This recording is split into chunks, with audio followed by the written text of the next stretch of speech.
Hello दोस्तों, आज का कहानी का नाम है बदमाश चिंटू। एक छोटे से गांव में चिंटू नाम का एक चालाक लड़का रहता था।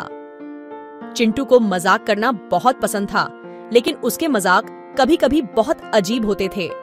एक दिन चिंटू ने गांव के लोगों के साथ एक अनोखा मजाक करने का फैसला किया। आज मैं गांव में सबसे बड़ा रहस्य खोलूंगा। रात में जब सब सोते हैं, एक अजीब चीज गांव में आती है। और वो चीज क्या है? गांव के मुखिया ने पूछा। चिंटू ने पॉज लिया। वो एक चमचमाती उड़ने वाली मुर्गी है। गांव वाले हंस पड़े।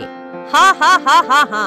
चिंटू, फिर से तेरी शरारतें। ठीक है, आज रात में सबूत लाऊंगा।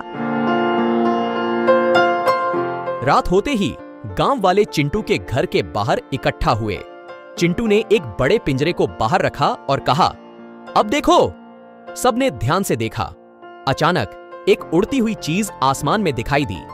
गांव वाले डर गए, लेकिन जैसे ही वह चीज नीचे आई, सब समझ गए।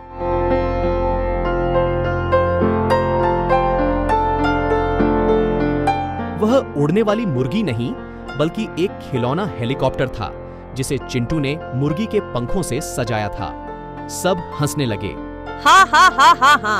चिंटू का मजाक गांव में चर्चा का विषय बन गया। तुम्हारी यह शरारत हमें बहुत पसंद आई, मुखिया ने कहा, लेकिन अगली बार जरा संभल कर। और इस तरह चिंटू की शरारत ने न केवल गांव वालों को एक अनोखा रहस्य दिया, बल्कि एक महत्वपूर्ण सबक भी सिखाया।